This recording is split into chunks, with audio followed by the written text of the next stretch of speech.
I got a call today from a friend of mine who said that he was unhackable. And I was like, well, you use the same passwords anywhere? He's like, nope. He kept prodding me. And so I said, well, sure.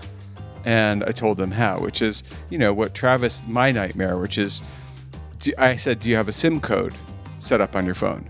And he said, no. Well, the SIM PIN code is the way in, right, Travis? Yep. That'd probably be the easiest way to do it, I would say.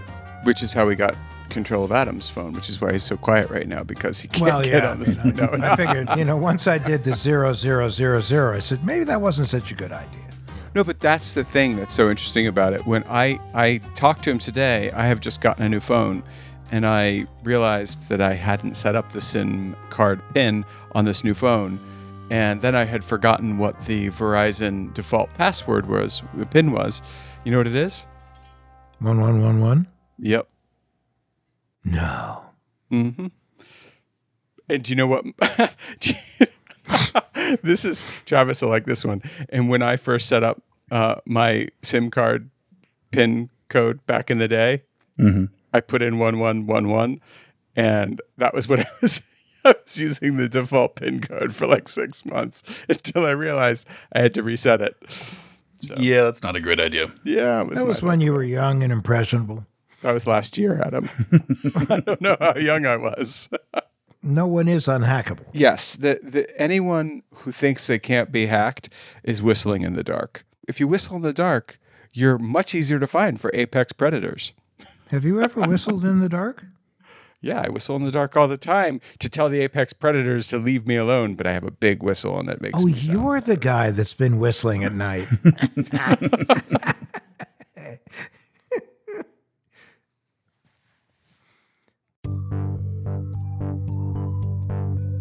Welcome to What the Hack, a show about hackers, scammers, and the people they go after. I'm Adam, Cyber Raccoon. I'm Bo, Cyber Flea. And I'm Travis, Cyber Trash Panda. It's the same thing, Travis. With a little bit of extra style. Today we're talking with information security executive, social scientist, and poker wizard, Tarah Wheeler.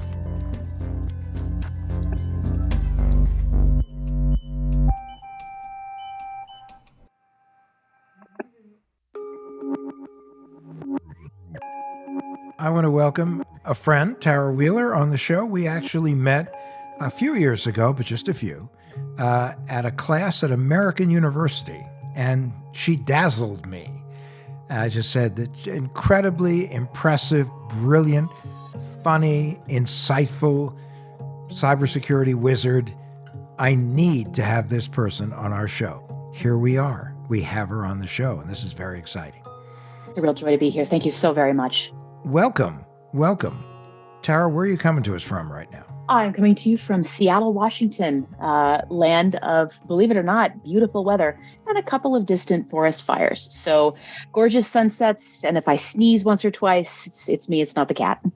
And a good football team, may I say. So if we're going to talk about Russell Wilson, then we need to have a whole different conversation right now. I've got some corn nuts downstairs, and I definitely need to have more beer to begin the conversation. But if I could just say that I think Seattle's decision-making process has been very fine-tuned over the last 3 to 4 years. I'm not hating the path the team is taking right now, which is something I think many people throughout the lives of being a Seahawks fan cannot really say over the course of multiple years at a time. But I'm pretty okay with it. This is very true. I was very surprised at the recent game where it came out a little differently than all of us thought. So I was pretty impressed. Yeah. So anyway, back to nerdery. Continue. It was a fascinating class at American University, and one of the things that you were talking about that was just great was about all of the work that you put into advancing women in cybersecurity. Because let's face it, there aren't enough women in cybersecurity. You've written a book about this, I believe, too, right? It's somewhere back there if I've got the right thumb right. I've had so much time to think about this. There's two things I think about when I think about trying to get more women in cybersecurity. First, everything I said 6 years ago is still true. unfortunately. And second, it's as I've said a lot, I think at this point, it isn't purely about the idea that there's not enough of one kind of person in cybersecurity. It's that every single differently perspective mind that we bring into this field gives us a new way to solve problems, and closing ourselves down to the opportunity to listen to and learn from new people makes cybersecurity actively a worse field to be in. And sometimes it's not a pleasant experience to make your mind stretch enough to encompass someone else's experiences, but I've never regretted having my mind stretched out to understand a new perspective. And it's always given me a way to see things differently. So it's about welcoming everyone, not a specific kind of person, but understanding that some kinds of people are less welcome in the industry. And I'd like to see that change over time. We're starting to change that a little bit in the entry levels of cybersecurity. The truth is that at the senior and executive levels, the numbers have gone down over the last 5 to 10 years. And why that's been happening, I mean, we've all got our war stories at this point, but I think the key thing here is welcoming those new perspectives and understanding that they help us solve problems differently and better. Can you give us an example of a success story of recruiting people who really should be in cybersecurity and are making a huge difference? I actually recently hired a customer success specialist, and she never worked in cybersecurity before. And I thought about her as we were sitting here going, who are we going to get to start working on customer journeys in cybersecurity? And I said, I know somebody from outside the field who will be just a junkyard dog on sales, but also who can connect to people, who understands them, who will talk to them and listen to them. And, I brought her into this field and thought to myself, this was a good hire, totally from outside the industry. What is your field? Technically, I'm what is known as an offensive security researcher. Ooh. That's where my skill set is located. So, offensive, an offensive information security researcher, not strategy. Oh, I love it. I break into computers. That's my specialty, my certifications, my stuff that I do, the awards that I've got. And the scary thing here is not that that's what I do in my technical skill set. The scary thing is not that I know how to do that. The scary thing is that I'm not very good compared to most of the people I know in the field. I'm a good, bad hacker, but I know good hackers, deeply skilled people who are capable and competent at thinking about systems. And I love taking puzzles apart and learning. So it's a great place to be in terms of a technical specialty. I like finding ways to automate exploration. And that's what led me into a lot of the work that I do now, involving things like helping people understand their cybersecurity situation, automating tasks that don't make sense for human beings to do when computers can do them faster and better, but also just asking human questions about information security. The hacker mindset approaches problems orthogonally. We don't see stuff straight on. And that is something deeply needed in this world where we're stovepiped so much.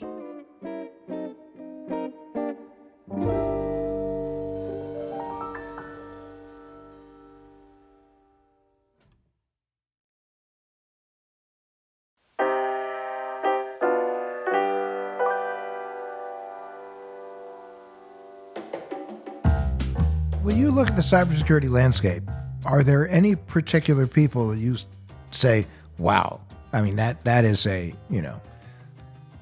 lion, a Greek god, a Greek goddess, anyone like that? Oh, yeah.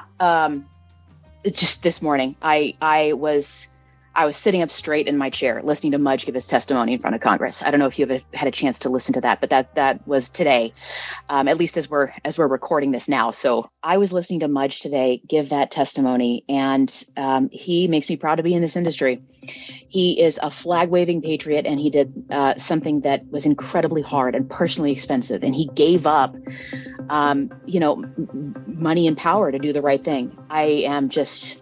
I'm honored to know him, and I'm glad that there are people like that in our industry who prioritize keeping people safe over, well, let's just say incentives. So for the benefit of our listening audience, to explain who that is, who you were referring to. That's the Twitter guy, right? Peter Zatko. My name is Peter Zatko, but I'm more often referred to by my online handle as Mudge. His hacker handle is Mudge, is someone who spent 30 years keeping people safe in and out of government, as originally a member of a hacker collective known as Loft in Boston. I appear before you today to answer questions about information I submitted in written disclosures about cybersecurity concerns I observed while working at Twitter. He comes out of a tradition of as ethically and in as coordinated a fashion as possible, revealing vulnerabilities to the public and forcing companies to fix things when people aren't safe as a result of those choices. For 30 years, my mission has been to make the world better by making it more secure. He ran programs at DARPA where he was the person who helped issue small grants and bring people who could solve technical problems into government to solve those problems for the US. And then spent some quality time upgrading security systems and running security programs at some major US companies like Stripe. Then became the chief security officer at Twitter in 2020 and was there to start addressing some of the major security issues at Twitter. And it looks very much from the testimony that he's given, from the things that we've now heard in multiple serious stories, that there were some requests made of him and some pressures placed upon him to do unethical things and to hide the severity of some of the lack of compliance with prior FTC directives and US directives, as well as some requests to flatly commit felonies. What I discovered when I joined Twitter was that this enormously influential company was over a decade behind industry security standards. The company's cybersecurity failures make it vulnerable to exploitation, causing real harm to real people.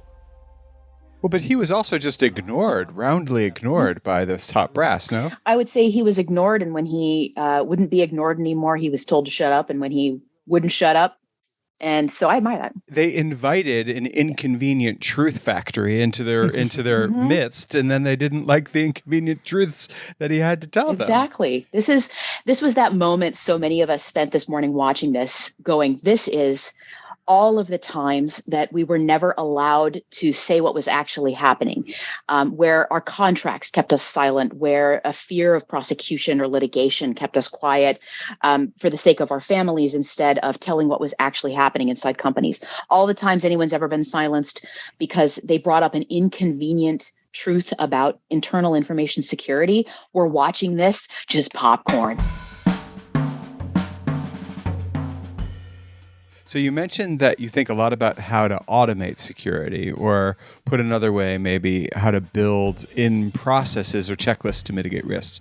For our listeners, do you have any stories or advice or things a layperson can do to add these systems to their own life? I just had a friend of mine said, "Can I get hacked? I do everything right." And I was like, "Yeah, I could pay a guy to swap your SIM card." So what do you say? Or we could give Tara your email address too, right? Tara's already moving my mouse around. It's fine. The truth is that most of the issues in security really aren't about me sneaking into your computer or installing something. Or if I did, it's because I engaged in some way with you. It's likely that there was some element of human contact at this point that made that possible. And it might have happened in a way that people didn't understand. It might have been a shared password. It might have been a conversation with someone. It might have been downloaded data. It might have been downloaded data from a breach.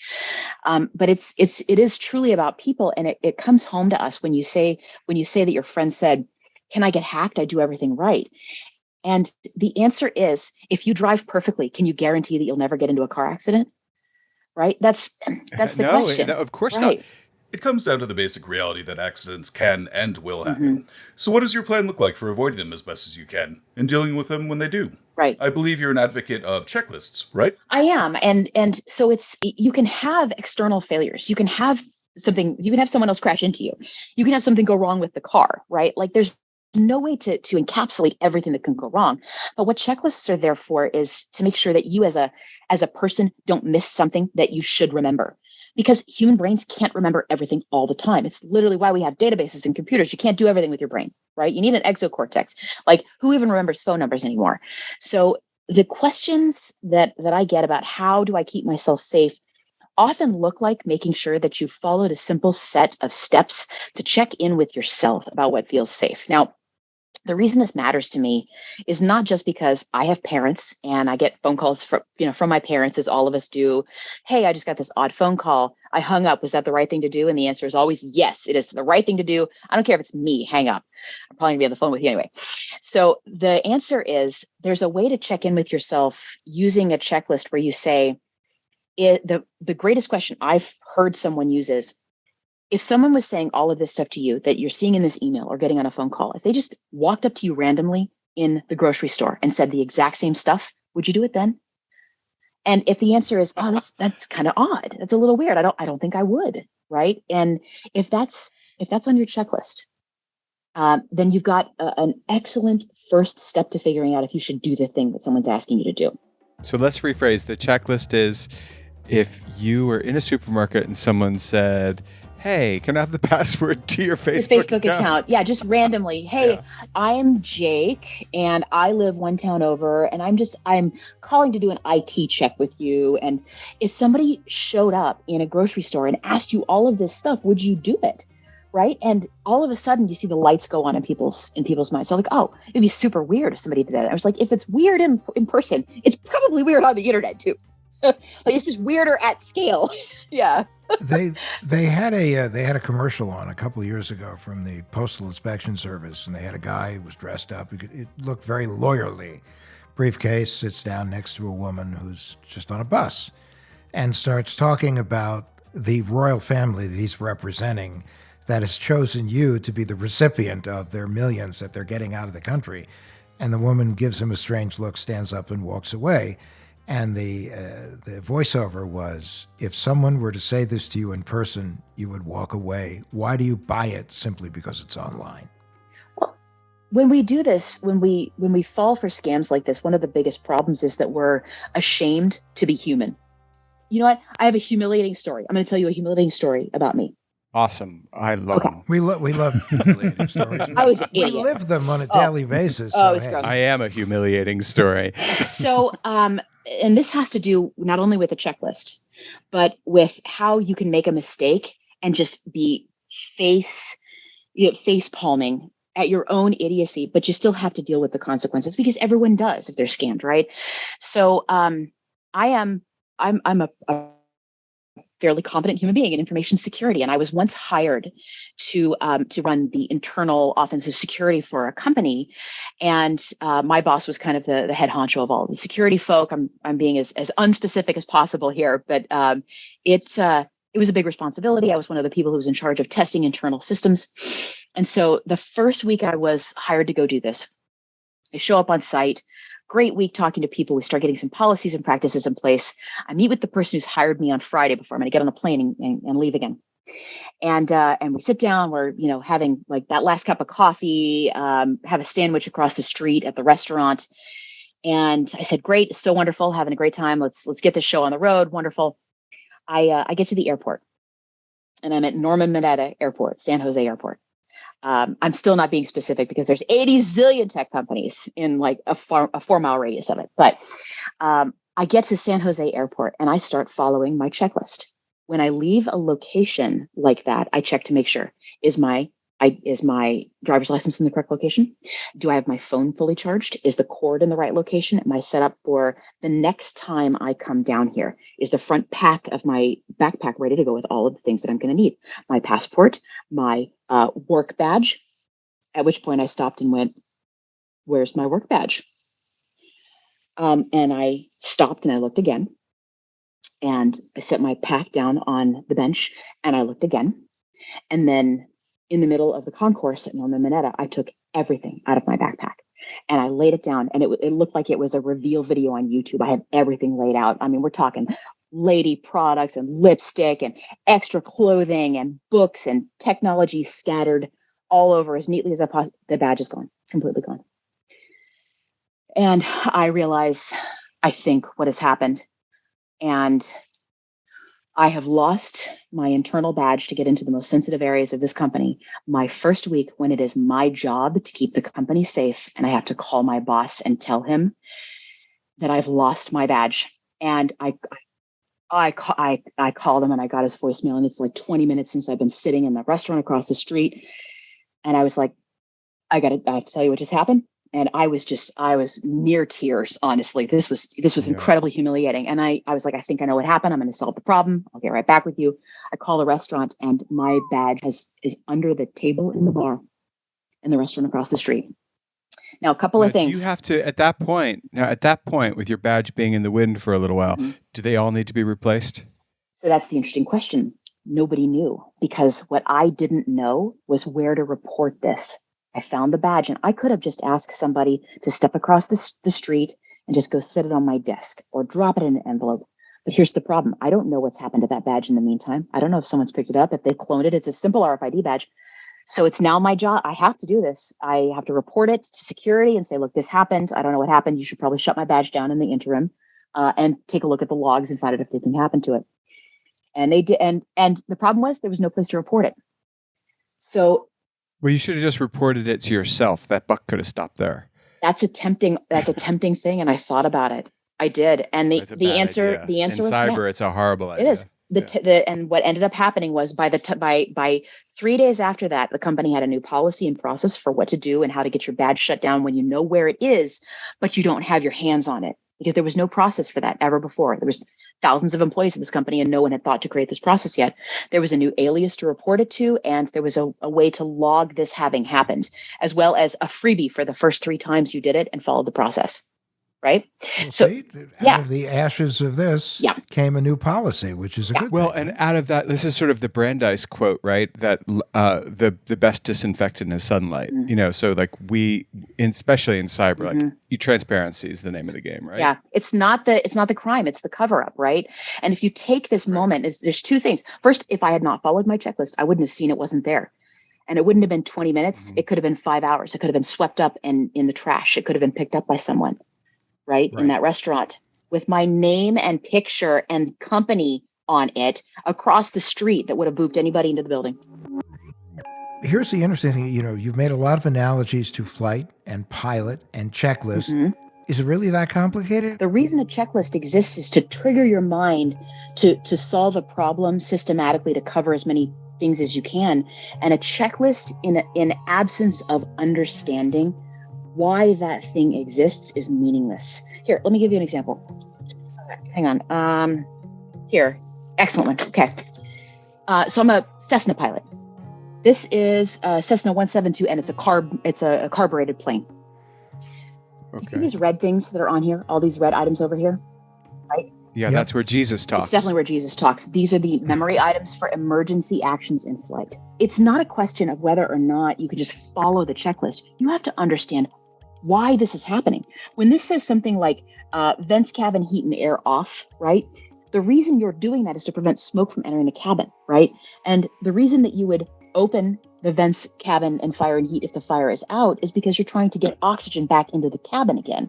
If you don't understand why that's happening and you just mechanically do it in a row, you're not actually solving the problem of you being safe and extinguishing a fire in flight, right? What you're doing is just flipping switches. For our listeners, they should know that you were holding up a laminated card that had a lot of writing on it. Yeah. But again, this writing is critical to your safety. Yes. So therefore, it's important. It's almost like in the scene from the new Top Gun Maverick. Oh, I love it. In with the book talking about the F-14, and he goes, "Well, you already know everything in this book," so he throws it in the trash can, and the admiral almost has a heart attack. Because, oftentimes it's not about what's in the book. It's about how much do you remember is in the book, how you interpret it, and, an in-depth understanding, not just memorizing, but understanding what it is, why and what. Yeah, so the checklist is sort of, it's nuanced, but it is the complications we're talking about when, you say, is it really that complicated? The complicated part is life. Yeah. Life is happening. You're somewhere, you drop your badge, a bird flies across your path. That's the complication. And so the checklist is like, I'm leaving the house. I have a caterwauling cat, a dog that wants to eat the cat, a child that's hungry, and an appointment I'm late for. do I have everything? A checklist comes in handy. It's not just that it comes in handy, it's that we trick ourselves we trick ourselves into thinking we've done what we need to do. And a checklist gives us that moment and that excuse to do not only the right thing, but to step back and say, I think I did everything right. I'm just going to go and make sure. And if you have those checklist items for yourself when it comes to things like cyber scams, things like if someone said this to me in a grocery store, would I think it's a good idea?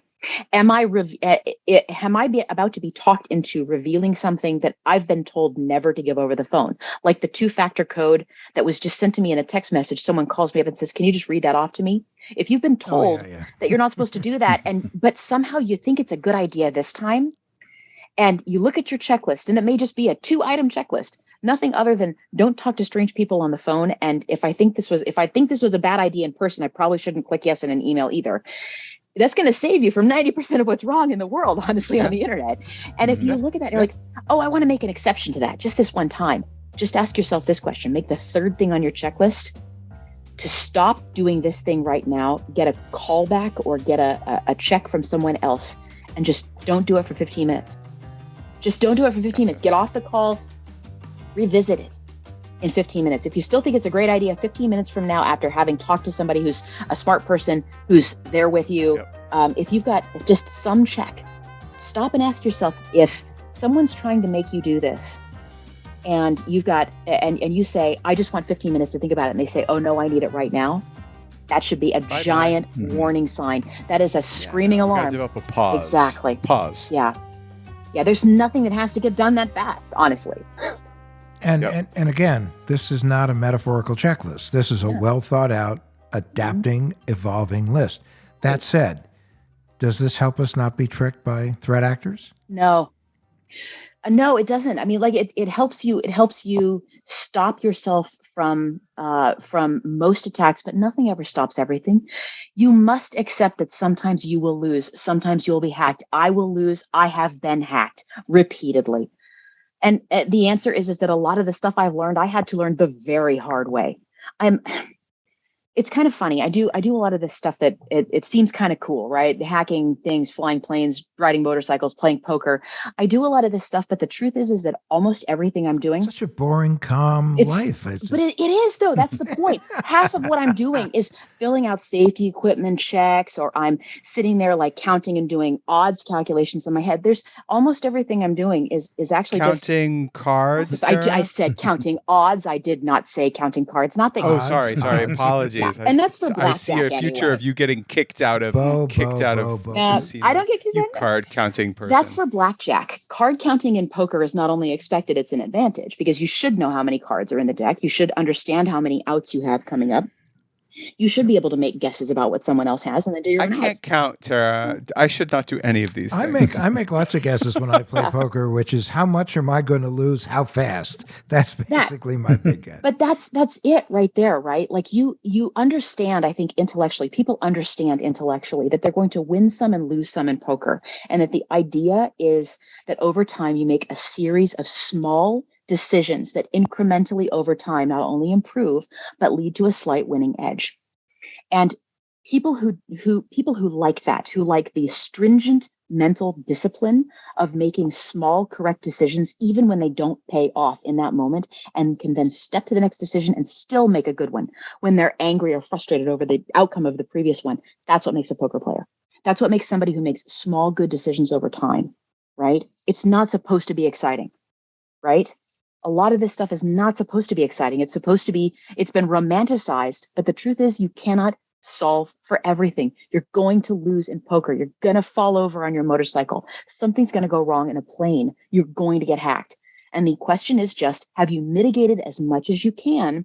Have you made the checks on yourself that make you as safe as you can? And then, my God, go live your life. Go buy some clothes on the internet, just check for as much of the safety stuff as we've taught you about as possible, right? Go live. You can't solve everything. But when you do buy that stuff online that you were looking at, don't just look at the transaction alert for that purchase. Yeah. Look at the ones that come right after it when the person at the counter stole your credit card number, because it counts as a hack. It does, yeah. We're constantly under siege, and you're right. Mm-hmm. Like, because of that, there's two things you can do. Yeah. You can be a nervous wreck, Yeah.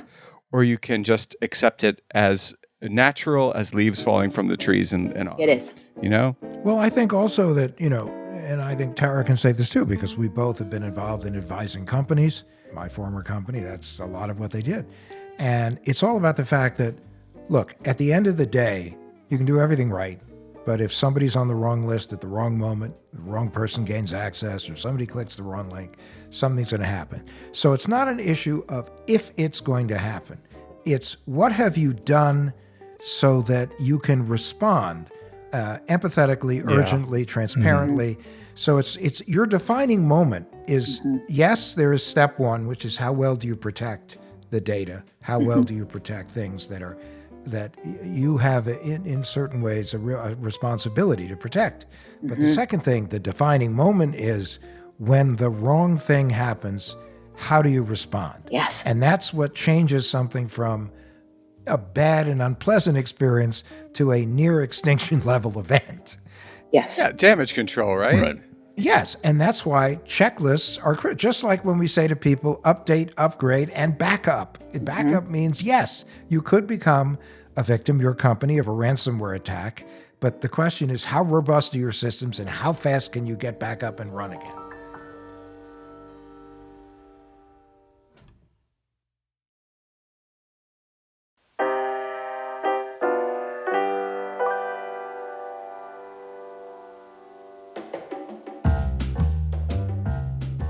People who think that what's happening on the internet, the idea of crime and fraud happening on the internet, isn't real, are the same kind of people who would be appalled at the idea of committing mail fraud or calling someone up and trying to trick them out of their life savings or running, a psychic scam or something along those lines.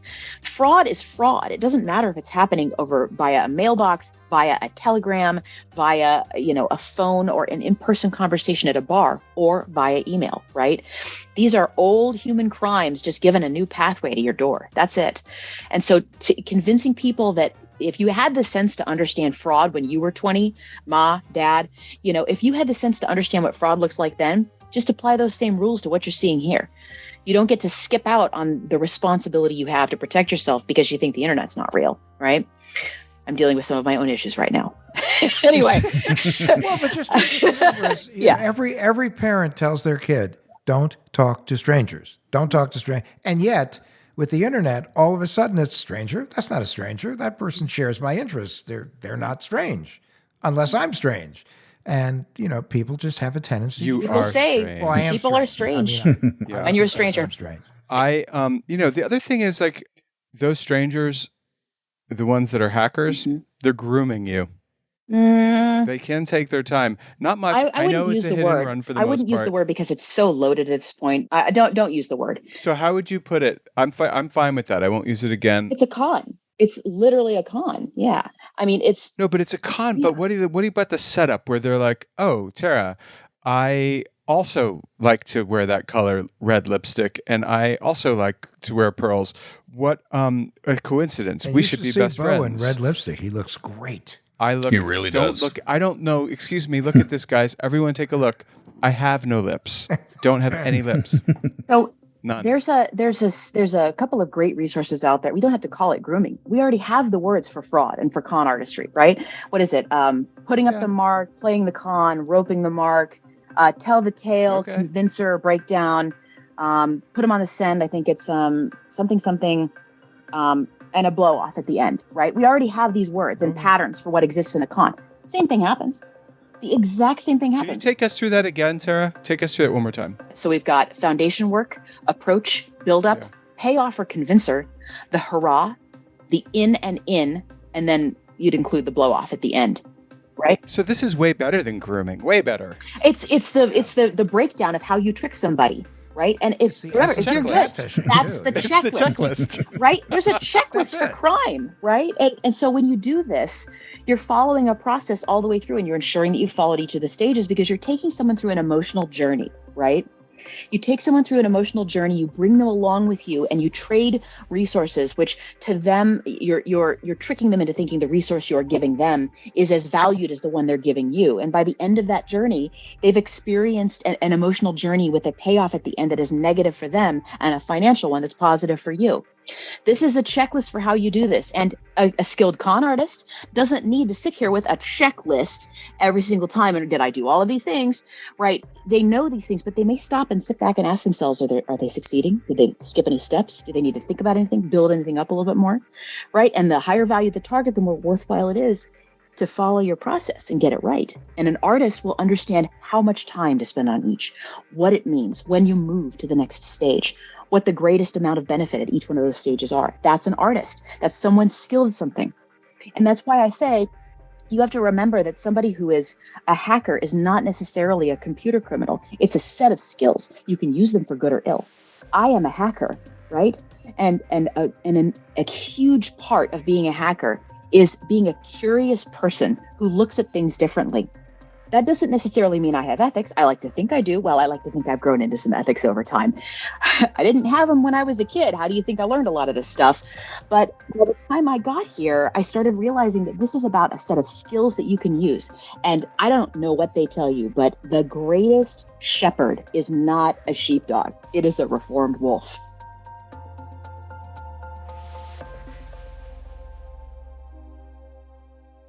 Hey, this is great. So one other question, and that is for those who want to find you or find out more about you or find out where to find your next poker game, where do they go? Well, you can find my company at rqdn.io. You can find me on Twitter at Tarah, and we got our Twitter handle up there as well. Where you can find me at the next poker game, look in about a month or so, I'll probably be at the Bellagio or the Aria. And then next May, June, come find me at the World Series of Poker. I'll be playing there with Dad again. So he and I go every year. He's a poker pro. So, but no, I look forward to hearing from folks. Please reach out at any time. And it's a great chance to be here. And wow, guys, it's been an amazing experience. Thank you so much. Thank you. Thank you so much for joining us. This was awesome.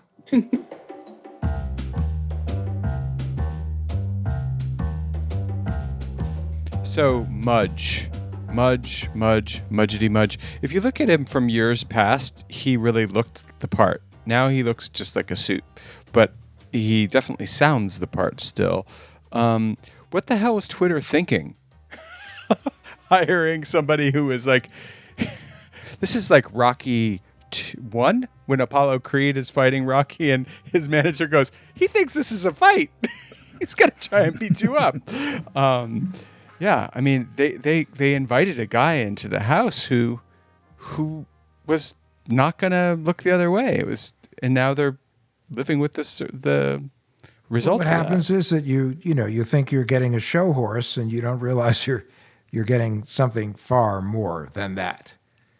Yeah, I think that's the thing I just find to be so baffling about it is why would you hire someone with his level of expertise if you're not going to be hanging on his every word? No, they did it. Come on. It's window dressing. They did it so they could brag about doing it. Yeah, and unfortunately, be careful what you wish for. And especially when you get somebody who believes in doing the right thing. Well, yeah, he was like, "Oh, I have an idea. I'm going to do my job." And that was not like what they were looking for, I guess. See, do your job. It's an interesting concept. Yeah, this day and age. But now they've got a problem. Big problem. Do we have a tinfoil swan this week? Yep. What is the tinfoil swan? The tinfoil swan is our paranoid takeaway that'll help keep you safe online.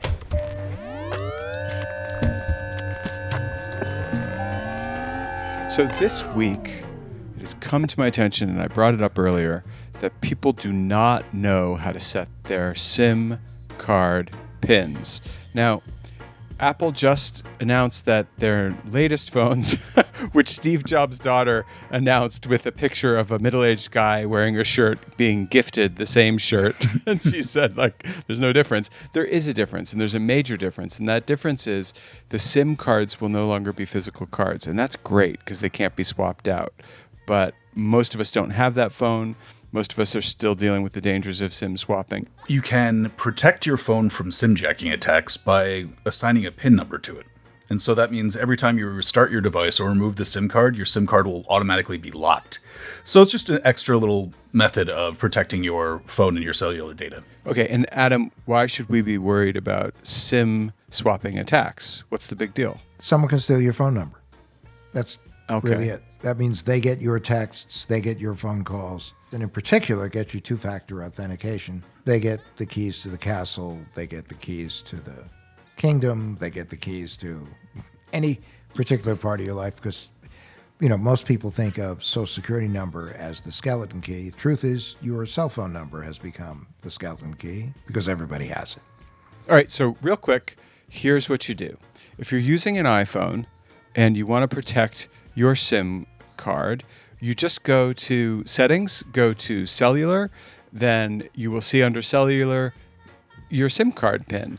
Click on it. If you haven't set it up, it's going to ask you for the default SIM card PIN, which you can find online. If it's Verizon, that default PIN code is 1111.